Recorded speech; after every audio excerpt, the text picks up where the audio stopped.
Halo, assalamualaikum warahmatullahi wabarakatuh. Ketemu lagi dengan Bagus Johan Maulana SKM dalam video tutorial perawatan luka modern. Teman-teman, hari ini saya akan share materi tentang mengapa luka bisa bertambah luas dalam 2 minggu pertama perawatan luka modern. Nah, ini problematika ini sering dihadapi oleh pasien, keluarga pasien. Mereka menanyakan, kok kenapa sih luka saya dulu waktu awal datang misalkan luasnya 3x3, lalu 1 minggu 2 minggu setelah itu loh kok jadi misalkan 7x7, loh kok tambah luas ya, loh kok tambah memerah ya, loh kok begini ya, dan sebagainya. Itu tentunya akan menimbulkan suatu kebingungan, dan jika tidak segera terjawab maka itu hanya ada buruk sangka, ada suudzon. Ini jangan-jangan nggak beres nih, kok kesini tambah parah nih, kayak gitu kan. Akhirnya bisa mengakibatkan tidak percaya, akhirnya mungkin bisa stop kontrol lagi ke tempat pelayanan kesehatan atau ke klinik luka tersebut dan beralih ke yang lain atau mencoba pengobatan-pengobatan yang lain yang non medis dan sebagainya yang belum tentu aman seperti itu. Nah, ini saya jelaskan fenomena ini ya. Yang pertama, itu bisa jadi Anda waktu pertama datang, kondisi lukanya itu sebenarnya luas lukanya memang 7x7, bukan 3x3. Hanya saja tertutup oleh jaringan mati. Nah, makanya nih pahami dulu nih, warna luka itu artinya apa? Ada beberapa warna luka yang mengindikasikan bahwa jaringan tersebut adalah jaringan mati. Misalkan warna hitam seperti keropeng atau kecoklatan dan sebagainya. Seperti itu. Nah, bisa jadi luka waktu pertama datang itu sebenarnya 7x7 tetapi tertutup oleh keropeng. Sehingga Anda lihatnya cuma 3x3 luasnya. Taunya Anda 3x3. Setelah mengalami autolisis debridement, dilunakkan menggunakan sistem kelembaban sehingga jaringan mati tersebut melunak, akhirnya terbuka, akhirnya melunak, akhirnya mencair jaringan matinya, atau hancur, lisis seperti itu, sehingga jaringan matinya terbuang. Lah tinggal wound bed preparation atau persiapan dasar luka atau ukuran luka yang sebenarnya terlihat gitu loh. Seperti itu. Atau yang kedua, mungkin bukan jaringan mati tetapi tertutup oleh jaringan yang terdevitalisasi. Maksudnya gini, jaringan terdevitalisasi itu artinya jaringan yang sedang progres menuju ke arah kematian jaringan. Mungkin warnanya bukan hitam, mungkin warnanya bukan coklat seperti keropeng dan sebagainya, mungkin warnanya masih kayak warna kulit normal. Ya. Nah, seperti itu. Pertama datang mungkin ukurannya 3x3, tetapi tepi-tepi luka ini sebenarnya nggak sehat. Tepi-tepi lukanya ini bukannya siap untuk tumbuh, tetapi mereka siap untuk mati. Namanya jaringan terdevitalisasi. Mereka sedang rusak, mereka sedang mengalami mungkin kematian pembuluh darah, kematian saraf, atau mungkin mengalami toksik atau mengalami kerusakan yang diakibatkan oleh kuman dan sebagainya, atau proses infeksi dan sebagainya. Jadi mereka statusnya sedang menuju ke arah kematian jaringan, bukan sedang mau hidup tetapi mau mati, seperti itu. Nah, jaringan terdevitalisasi seperti itu kalau dilembabkan menggunakan perawatan luka modern, maka akan lebih mempercepat kematian jaringannya karena sudah jelas mengarah ke kematian, seperti itu. Jadi dengan autolisis debridement, dengan pengaturan kelembaban, maka jaringan yang terdevitalisasi akan semakin cepat menuju kematian jaringan, menjadi nekrosis, menjadi lisis dan sebagainya. Jadi bukannya malah itu mempertahankan akan tetap hidup atau revitalisasi, tapi justru dipercepat kematian jaringannya. Kelembaban itu akan memperjelas batas-batasnya, akan mempertegas mana jaringan mati, mana jaringan hidup, seperti itu. Itu yang namanya autolisis debridement. Nanti suatu saat akan saya bikin video khusus ya tentang autolisis debridement, bagaimana mekanisme kerjanya, bagaimana dampaknya pada jaringan mati, bagaimana jaringan hidup, bagaimana jaringan yang terdevitalisasi, bagaimana jaringan yang terrevitalisasi dan sebagainya. Jadi kayak itu guys, dia bisa jadi pasien tersebut datang dalam jaringan terdevitalisasi sehingga jaringan tersebut malah semakin cepat mati, semakin melunak untuk segera mungkin cepat-cepat terbuang. Nah, ini tentunya kalau luka semacam ini, baik yang pertama datang dengan jaringan nekrotik atau jaringan mati, atau yang kedua jaringan terdevitalisasi lalu jaringan tersebut akhirnya mati dan terbuang, itu merupakan sesuatu kabar yang baik. Nah, ini yang harus dipahami. Karena jaringan mati, jaringan terdevitalisasi itu sesegera mungkin harus cepat-cepat terbuang. Yang namanya jaringan mati itu warna hitam atau kecoklatan, warna hijau atau kuning dan sebagainya. Semua warna-warna jaringan mati atau terdevitalisasi seperti ini sesegera mungkin harus terbuang. Dengan mekanisme apa? Dengan banyak mekanisme. Ada kalau misalkan ditangani spesialis bedah menggunakan pembedahan dan sebagainya. Tetapi kalau perawatan luka modern dan basic kompetensinya adalah perawat, maka menggunakan autolisis debridement. Autolisis debridement itu artinya membuang jaringan mati menggunakan proses kelembaban, sehingga jaringan yang mati atau jaringan yang terdevitalisasi akan melisis dengan sendirinya, akan hancur dengan sendirinya. Maksudnya hancur bisa saja dia memisahkan diri, misalkan pas ganti balutan berikutnya kok ikut balutan lama, oh udah lepas, misalkan kropengnya seperti itu, atau jaringannya terdevitalisasi akhirnya hancur menjadi homogen dengan air atau dengan minyak sehingga hancur, jaringannya sudah nggak ada, mungkin sudah menjadi cairan dan terserap ke spons atau ke balutan tersebut dan sebagainya, seperti itu. Jadi jaringannya rusak atau hilang atau lepas seperti itu.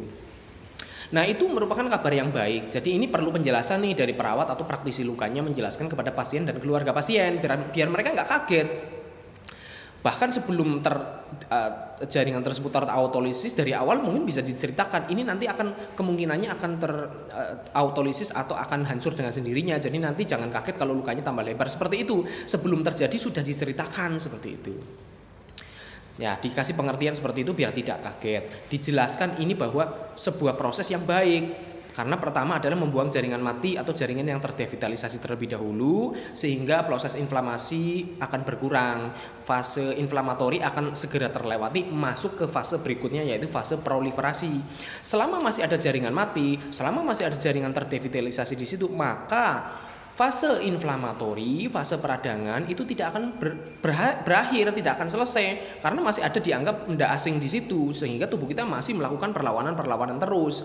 Jadi jaringan mati memang harus sesegera mungkin terbuang biar kita beralih ke fase berikutnya dari fase inflamatori ke fase proliferasi untuk siap tumbuh. Jadi semakin Anda mempertahankan jaringan mati di situ, nah nggak bakalan tumbuh-tumbuh, epitalisasi baru nggak bakalan tumbuh-tumbuh, makanya nggak rapat-rapat, nggak sembuh-sembuh seperti itu. Lah mungkin pasien-pasien yang tidak tahu adanya proses autolysis debridement, adanya tahap-tahap atau mekanisme penyembuhan luka dengan cara modern seperti ini, mungkin beranggapan bahwa sebelumnya mungkin ya dirawat dengan cara konvensional itu jaringan luka yang mati atau jaringan terdevitalisasi kan nggak hancur-hancur, dianggapnya itu sebuah proses yang sedang dalam proses penyembuhan, padahal itu stagnan, padahal itu ajek ya selama jaringan mati atau jaringan terdevitalisasinya masih ada di situ. Nah seperti itu, makanya begitu ke perawatan luka modern, misalkan ke klinik Monas seperti yang saya punya, di situ akan terjadi perubahan cara atau perubahan mekanisme cara penyembuhannya seperti itu. Bahwa prinsip yang pertama jaringan mati harus terbuang dulu. Kalau cara mekanisme yang lama dengan perawatan luka model konvensional jaringan matinya dipertahankan, padahal itu sudah jelas-jelas jaringan mati, nggak mungkin jadi hidup lagi. Padahal itu sudah jelas-jelas jaringannya terdevitalisasi yang sedang mengarah ke proses kematian. Kalau itu jaringannya terrevitalisasi, sedang mengalami revitalisasi atau sedang mengarah progresnya untuk menuju ke kesembuhan jaringan, keutuhan jaringan, hidupnya lagi jaringan, atau hanya pergantian sel-sel saja, jaringannya tetap utuh, boleh, nggak apa-apa itu dipertahankan. Tetapi kalau itu sudah terrevitalisasi, justru lebih baik adalah sesegera mungkin itu terbuang seperti itu. Itu bedanya prinsip lama dengan yang modern. Kalau yang lama kadang tidak memperhatikan hal-hal tersebut. Dipaksakan tetap ada di situ jaringan matinya, jaringan terdevitalisasinya dipertahankan dengan berharap akan muncul epitel, akan muncul dermis baru, kulit baru, padahal itu tidak akan mungkin terjadi sebelum jaringan yang mati terbuang terlebih dahulu. Dengan kita mempercepat proses seperti itu untuk memisahkan jaringan mati, membuang jaringan mati dengan autolysis debridement, nah yang kurang lebih persiapan dasar luka itu akan tercapai dalam waktu 2 minggu, standar kami 2 minggu ya, membuang jaringan mati sampai menyiapkan wound bed preparation atau persiapan dasar luka itu 2 minggu. Jadi dalam 2 minggu luka pasti akan terlihat tambah lebar, oke? Dan tambah merah karena apa? Dasar luka yang sehat itu ya merah. Kalau itu lukanya sampai ke jaringan daging granula yang ke otot ya. Otot kan warnanya merah tua seperti itu. Jadi jangan kaget, loh kok tambah memerah ya, yang tadinya tertutup coklat, yang tadinya hitam kok sekarang jadi merah. Ya jelas, karena jaringan matinya terbuang sehingga kelihatan dagingnya, kelihatan ototnya jadi tambah merah tua. Justru itu suatu yang bagus. Nah ini yang perlu dijelaskan kepada pasien biar tidak salah paham, biar tidak menganggap bahwa itu sesuatu yang buruk prognosisnya. Jadi malah dia malah jadi optimis. Oh, jadi ini bagus toh. Oh, ini mengarah ke kesembuhan kok. Oh, ini malah sebentar lagi mau tumbuh toh. Seperti itu. Itu yang perlu dikomunikasikan. Kalau enggak ya suudon.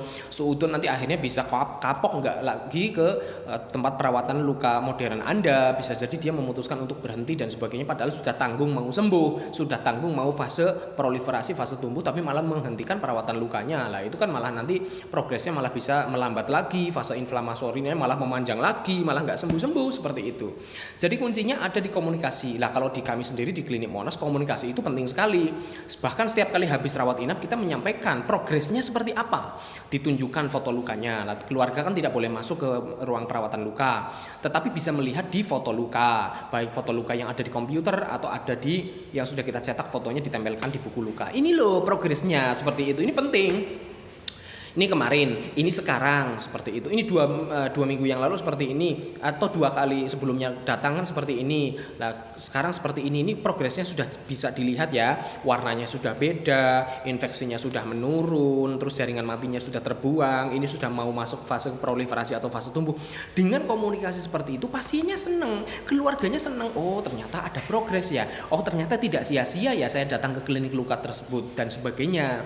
Jadi ini penting untuk optimisme kesembuhan, untuk harapan sembuh seperti itu. Kalau berlama-lama tanpa kejelasan gimana ya kan, siapapun tidak pengen seperti itu. Pengennya adalah aman dulu, selamat dari amputasi, selamat nyawanya. Setelah itu juga ada progresivitas yang baik mengarah ke kesembuhan, bukan terkatung-katung tanpa informasi yang jelas. Gitu ya guys, semoga tidak salah paham bagi teman-teman pasien atau keluarga pasien yang berobat di Klinik Monas. Terima kasih. Assalamualaikum warahmatullahi wabarakatuh.